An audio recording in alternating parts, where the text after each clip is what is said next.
The following podcast is rated D for dumb.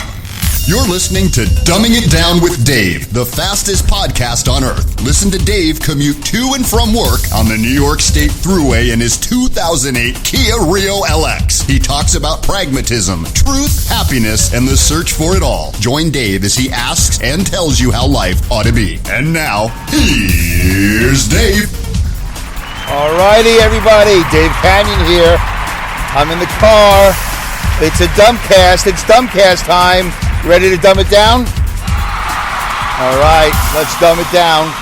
Once again, it's a dumbcast in a carcast in a podcast. 3 shows in one. My name is Dave Kanyan. I am your one and only solo podcast host. I am your pragmatic podcaster. And the subtitle to the show is Pragmatism, Truth, Happiness, and the Search for It All. The fastest podcast on earth. Many subtitles, many other different facets to the show. I have a hard time just nailing it down to one thing. It isn't just one thing. Every week it's another thing. So, last week was NASA. We talked about NASA. I talked about my road trip to podcast movement recently. I've talked about, I did a couple shows with my roommate, Jason Juliet from the Jason Juliet podcast.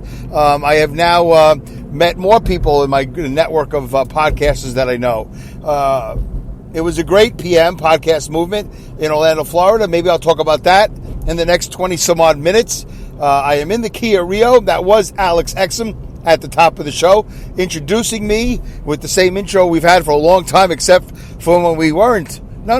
Did I keep it? I think I kept it even when I was in the Fit, and I would always tell you that I wasn't in the Kia Rio. But I'm back in the Kia Rio for now. I think starting next week, I will be in my new Fitmobile, which will be the Dodge Caravan. I think it's a 2011 Dodge Caravan. I just drove it 24 to 2,500 miles from New York to Orlando via Philly.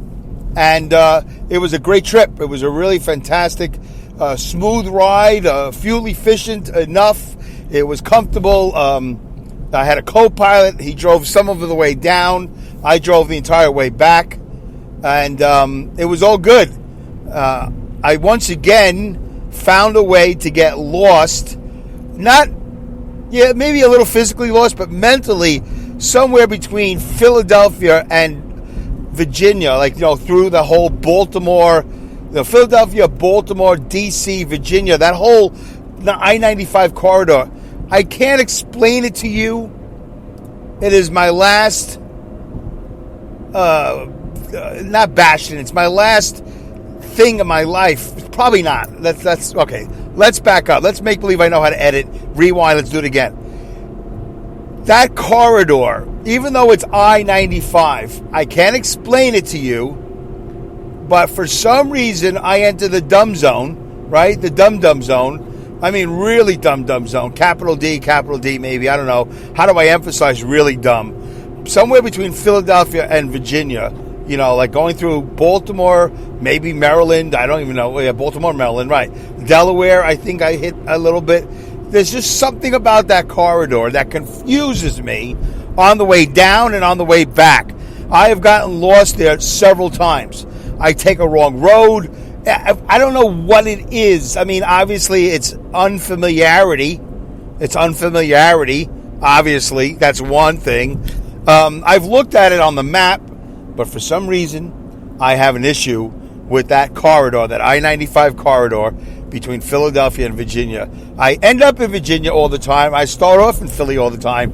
But somehow the process in between, which, could be Delaware, could be Maryland, could be D.C., there's just something about that whole corridor. There's a tunnel. I think it's Fort McHenry Tunnel. There's all these things going on. I'm sure it's nothing. I'm just a big dope. But I'm glad I'm not gonna Uber through there, or I'm glad that somebody isn't really relying on me to get them somewhere in between that area. Anyway, enough of that. But I did get I was definitely mentally lost, and we ended up physically on the streets of Baltimore. This is the second time this has happened to me, where I just end up on the streets of Baltimore. I'm like, what am I doing here? How did I get on the streets of Baltimore? I was just on I-95. I know this year, I just remembered something. Part of the problem was that this is something I hoped it would never come to in my life. But I really was dependent on the Google Maps. I was following Google Maps, and they make these suggestions based on what they know. Oh yeah, listen, we're going to take you off of 95. We're going to put you on 295 or 495 or just a different 95. I'm like, wait a minute, what? I wasn't ready for that. Oh yeah, then Google said, oh yeah, there's an accident. And this is how they talk to you. Oh yeah, there's an accident on this road. You don't want to go on that road. I'm like, oh well, yeah, okay, I trust you. I wasn't prepared for that. I guess I should have been prepared. So it's unfamiliarity and it's not being prepared. And there was a couple of times on the way down, twice on the way down, Google Maps said, well, Dave, I know that you were set on this road, but we're going to send you on this road because there's an accident and the other road is 8 minutes longer. And I think on the way back, it wasn't because of an accident. I think they just wanted me to, they felt due to their perceptions, their algorithms, that the one road was shorter than the other road. So I'm learning how to trust and then not trust, at the right time and all that. So anyway, whatever. I'm back. It was a pleasant trip. I love the Caravan. I like the Caravan a lot. It was comfortable, air conditioning, all that stuff. I think I made a nice purchase, and I had a couple of issues with it when I got back. Brought it to the guy that I bought it from, Stage 1 Auto in Kingston, New York, and man, they changed the calipers and the brakes. They did a whole bunch of stuff.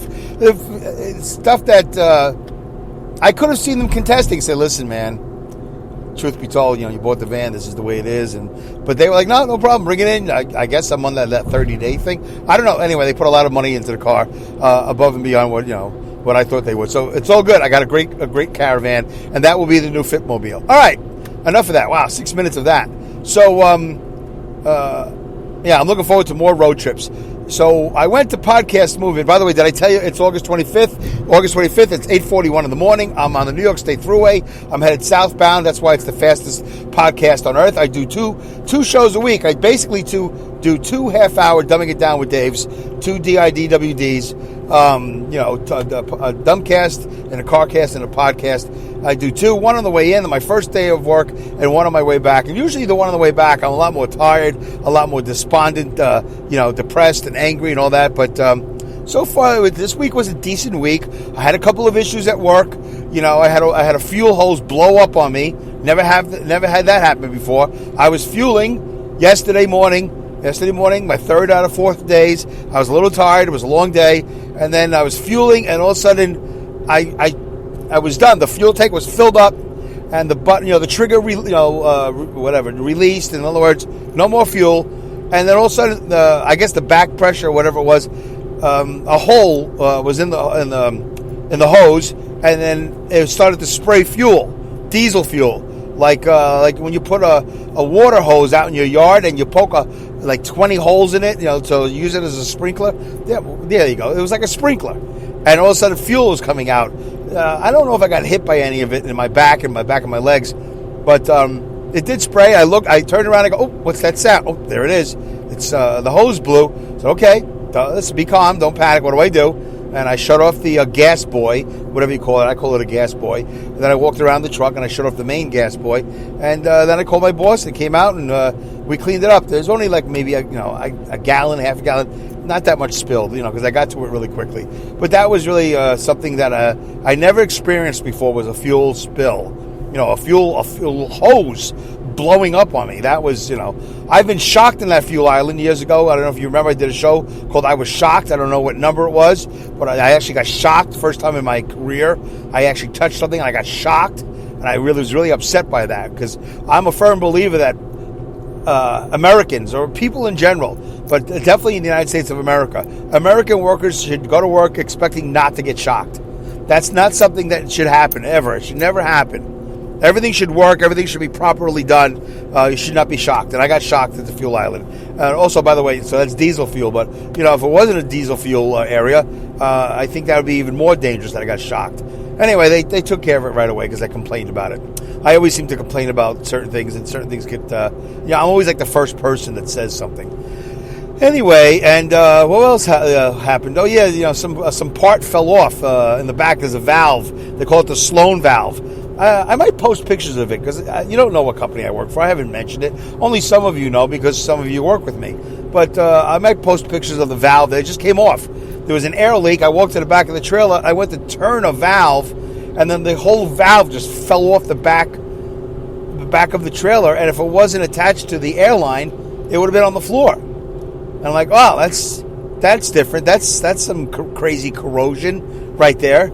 Probably from not cleaning the back of the trailers. That's why a lot of our trailers have flies hanging around because of the bad milk, and some of them smell bad. And then the mechanic came out to take a look at it, and he took a walk around the trailer, and he noticed other things were hanging, which is, I definitely had like the oldest trailer in the fleet. And then it made me think, like, all right, like when I go down the road, what else is going to fall off? That's not a feeling a truck driver should have. It's not a thought that should be in my head. All right, I'm going down the road at 65 miles an hour. I got 80,000 pounds. I got a combination of 160,000 or 170,000, whatever it is, for all my, for the whole set. I shouldn't be thinking about, wow, I wonder what's going to fall off now. I wonder while I'm going down the road, am I going to hit a bump, or are things just going to slowly, fall apart? Not a good feeling. But anyway, that was yesterday. But I had a good week, and I'm good for energy today. I had a short night last night, so everything's good. Life is good right now. I mean, life is always good, but life is good. I feel like I'm making progress. I have a plan. Things are coming into play. Podcast movement. 2019 is over. I had a good one. I like to talk about it more. If I can remember anything, I'll tell you. I met some nice people. Let me tell you who I met real quickly. I want to introduce to you a new friend of mine. And she also has a podcast. Yeah, I said she. I didn't meet her directly. My webmaster, PodPub, Andy Wilkerson, PodPub, PodPub. If you have a podcast and you want a website, speak to PodPub. PodPub. Tell Andy Dave sent you from Dumbing It Down with Dave. He'll know. And so there was a booth there called Puppies and Beer. It wasn't called Puppies and Beer. They had puppies that were for sale, and they were giving away free beer. Go figure. Podcast convention. Anyway, it was for some, It was for some sort of podcasting platform, I guess. I don't even remember. Who was paying attention to that? It was all about the puppies and the beer. I didn't touch one puppy. I don't need puppy love right now in my life. I'm puppy free. I'm cat free. I'll tell you maybe a cat story by the end of the podcast if I remember it. There is a cat story that happened to me this week. But anyway, we met this woman named Samantha Lane Perfas. P-E-R-F-A-S. Samantha Lane Perfas. Every time I listen to her say it, I got to memorize how she says it. Perfas. It's not Perfus. Maybe it is Perfus. But anyway, you'll listen to it, you'll tell me. You can't write it in the show notes because, it's just going to spell out P-E-R-F-A-S. But she does this great podcast for the Christian Science Monitor. That's who, she works for, the Christian Science Monitor, which I'm learning about little by little. I never knew anything about it. I've heard the name, but I never knew, what is that? It's just another thing in my life I heard, but I didn't take any steps to investigate it. And she does a great podcast called Perception Gap. Is it Perception Gaps? No, I think it's just Perception Gap. And it's all about, it's 10 episodes, one season so far, about all the things that we think are true, but that's our perception. These are our perceptions, but the truth is something else. And she has 10 shows: crime, poverty, and government, and all these different security, war. I don't know. She had like 10 different episodes. They were all very good. She nails it every time. And basically, I'll give you a good description of the show, and maybe it's not a good description, but I'll give you a description of the show. Perception Gap is what Dumbing It Down with Dave would be if it had any brains. And maybe that's an insult to her. Maybe that's an insult to the show, but it's not. It's a compliment. It's an insult to me because I know my limitations. And that show takes work.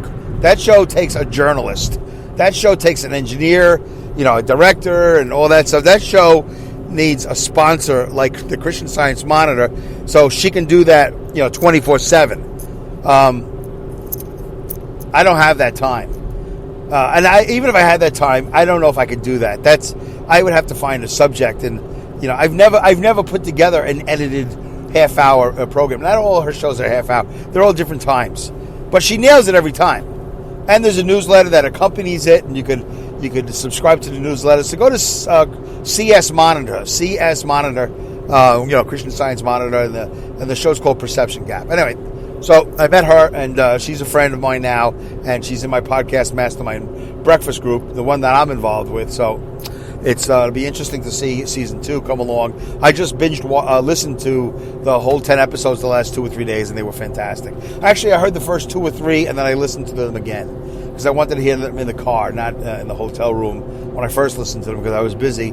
I wasn't really fully paying attention. And you know me, I like to really fully immerse myself in things, and so I re-listened to them. They're all good. All right, there you go. That's called Perception Gap. You can find it on Stitcher, and you can find it on Apple Podcasts. Maybe on Google. I don't really know. But it's out there. All right. Which reminds me, by the way, I know that on Facebook, or maybe even in the show notes, I should put down... No, not in the show notes. I won't do that because that's Spreaker. It doesn't matter. I got to put down all my platforms. I think I'm on even more platforms than I know.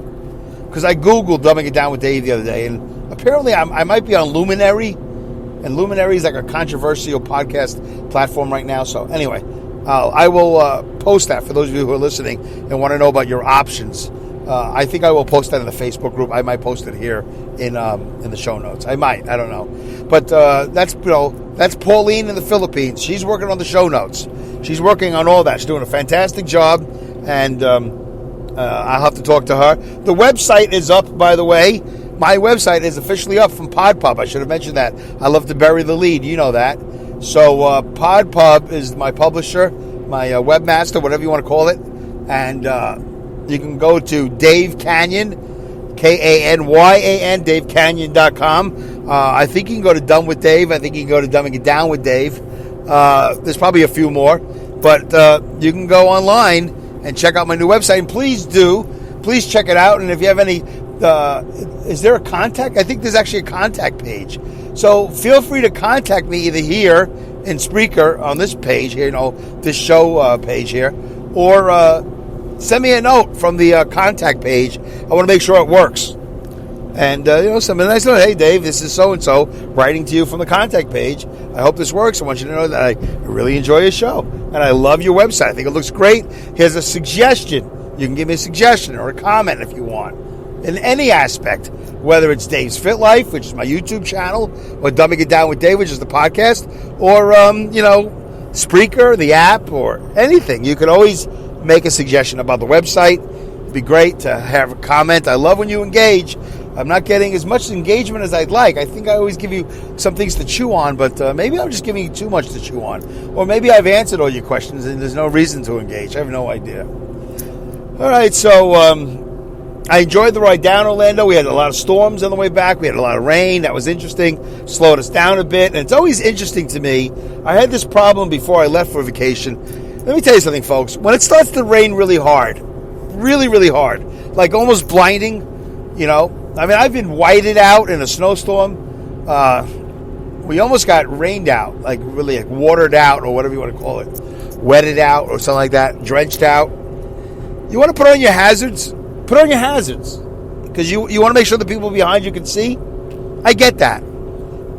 Couple of things. One, when you're in a bunch, when you slow down to 5-10 miles an hour, you can shut off your hazards. I know you're there. The hazards are for really long distance. I mean, I don't know what officially is every state's, bylaws or whatever on heavy rain and hazards. But when we're all in a bunch because we've slowed down and now we're just at a crawl, those hazards really become a pain. So feel free to shut them off because I can see your brake lights. You're right ahead of me. Also, when you're going down the road and you're in the left lane, which is the passing lane, did you know that? The left lane is the passing lane, is the faster of the two. And although, the powers that be would argue, no. They're both the same. They both have the same speed limit. The left lane does not get any more of a speed limit than the right lane. The right lane is not for going slow and the left lane for going fast. They're both for going the same speed because that's the speed limit. But if you should happen to want to pass, you should pass on the left. All right, you know what? In the world of rule books and textbooks, that kind of makes sense. I get it. I get it why you would say that. But here's the real world, folks. Slow pokes to the right Fasties to the left. And if you can't hang in the left lane, get out of there. Slide over to the right. Don't be a lane hog. Don't be a selfish real estate lane hog in the left lane. Because that's wrong. You're not teaching anybody anything. You're making people angry. Not just the guy behind you that you're blocking, but the entire lane. You're blocking everybody. You're causing a big mess. Now, when it comes to rain or any bad weather, if you're going to have your hazards on, don't be in the left lane. Move over. Because, didn't I just say that? I think I just said it twice. That's how tired I am. But it's amazing to me how many people stay in the left lane and they slow down to 30 miles an hour, 40 miles an hour. But you got your hazards on. You should move over to the right lane. Yeah, but the right lane's getting crowded with all the slowies. Yeah, that's good because you're going slow. So move over. They're doing 40, you're doing 30, you move over. You want to do 42, you want to pass them, but pass them on the left and slide over to the right. But the last couple of storms I've been in, people stay in the left lane that block everything up doing 30, 40 miles an hour. And I'm behind them with the tractor trailer or the Caravan, and I'm ready to do 50 or 60. You can't be a real estate hog. You can't be a road hog. If your father or your mother or your driving instructor didn't tell you that, that's an epic fail. If you got your hazards on, get out of the left lane. Slide over to the right. Let people go by. Pay attention to what you're doing. All right, that was a public service announcement from Dave, from Dumbing It Down with Dave and Dave's Fit Life. All right. Well, I think it's time for a drink break, isn't it? I think so. I mean, I feel like it. Let's see. Hello, Dave. Oh, Harry. This is Harry. I know. Perhaps it is time for you humans to have a drink break. Well, I will because I'm tired and I'm thirsty. So, Harry, here's to you. How's Emma doing? You don't mention her at all, ever, when you call in. That's got it. Any bakeries we could stop by on the way? I just mentioned Emma's name, and you still think of bakeries. That's wrong. No, we're not. I'm going home, Harry, and you are coming with me. But, whatever. Do whatever you want today. We're not going to bakeries. All right. I'm definitely tired. I'm exhausted from the week. 22 minutes. All right, so I covered rain. I covered hazards. I covered driving the Caravan. Dave's Fit Life should start this week. I've been posting some videos from Italy. So go to YouTube and check out Dave's Fit Life. If you haven't already subscribed and clicked on the notifications icon, do that so you can be notified of new videos. I got how do Italians do hotels? How do Italians do garbage? How do Italians go to the beach? Yeah, I don't know why. I started a How Do Italians Do series. Anyway, I got more videos in my phone. I got more pictures that are going to be posted on Facebook. I've been busy. I've been just really crazy busy. And I have a lot of stuff to do coming from Podcast Movement. I have goals and plans for 2020. For PM20, I have goals and plans. Am I going to talk about them right now? I don't think so. But I do have goals and plans, steps to the goal. Goals and plans for 2020. I'm going to do things. I signed up already. I'll tell you that. I already got the early bird low ticket cheap price for PM20. But I'm going to do it differently, as I have every year. I'm going to do it a little bit differently than I did the year before. And I think I like to make 2020 a much bigger and better year, like the biggest one yet, the best one, the most productive one. Most everything, 2020. So I got a whole year to prepare. I got a lot of weight to lose. There's just a lot of stuff to do. So I'll be talking about it in future episodes as to what my plans are and how I'm going to go about doing it. And then I'll spend a little time each week keeping you informed as to how the progress is going. Because it's not just I'm going to show up. My shirts, I did very well with my shirts this year. I didn't like the white shirts. They weren't as bright and as poppy as the blue and the black. I wish I could have gotten a gray or a red, maybe another blue or black. But I had two white ones because it was hot. It was really hot and humid. And then I wore those like on the first day and like the last day or something like that. And then the black and the blue I wore in the middle. But those are my favorite shirts, with the black ones and the blue ones. Anyway, and my business cards were hit. People like the business cards. I posted pictures of them. I think on Facebook and or Twitter, so take a look at those. I mean, take a look at the stuff I posted, folks, and see if you can give me some feedback. I know some of you aren't on Facebook, so I'll put them on Twitter, and I'm also really trying to learn Instagram. I have been posting things on Instagram. I don't really know how to do that. I do it, and I just got to keep on doing it, and things will come to me. And I might be hiring somebody to do that for me anyway. So not just Pauline. Pauline's doing a lot of clerical stuff right now. But I might be hiring somebody specifically for social media, email, marketing, all that. Don't worry, Pauline. Your job is safe. It's just that I might hire somebody on a short-term contract. I'm not really sure. You know, now that I've met all these people, you know, that people reach out and they make you these offers and stuff like that. I might, do a trial run, a trial basis.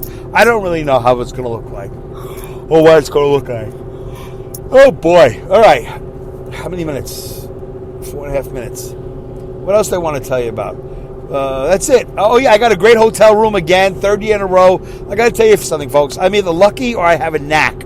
But that was 3 years in a row. Anaheim, I stayed at the La Quintana, not the La Quinta, La Quintana, where the people from Spreaker were staying, 5 minutes around the corner from the main hotel. Paid a lot less, got a roommate, great room, and they had a breakfast bar in the morning. It was great. Last year we had Philadelphia, and I had a great roommate. The first one was Matt Neff. Second was Joe Foley, nice room, and he had some breakfast coupons, so I had free breakfast, and we loaded up on that. Excellent Hilton or whatever it was, Marriott, something breakfast. And this year we stayed at the place called the Midpoint. I think it used to be a Clarion. I think it might have been a Red Roof Inn, but it was the Rosen Midpoint, and really ridiculously cheap price, great customer service, and really great beds. Jason and I were really impressed by the beds, how tired we were. I mean, how rested we were when we woke up. Those beds were very comfortable. I pulled the sheets off and took some pictures, but I don't think there's really any identification that says what kind of a bed they are, which is a shame because I really want to buy that bed.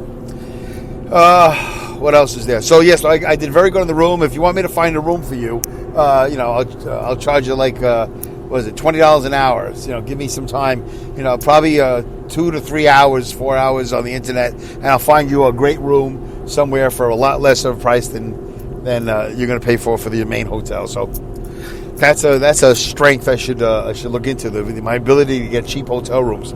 Really, this one was like a 5-star, and I was really concerned because the ratings, that they were getting were like 6s and 7s, and I had found a hotel down the road that was getting 7s and 8s, and I was thinking about changing the room, but I didn't change the room. So we stayed there, and it turns out we got a 10. We got a really great room, and it was really fantastic.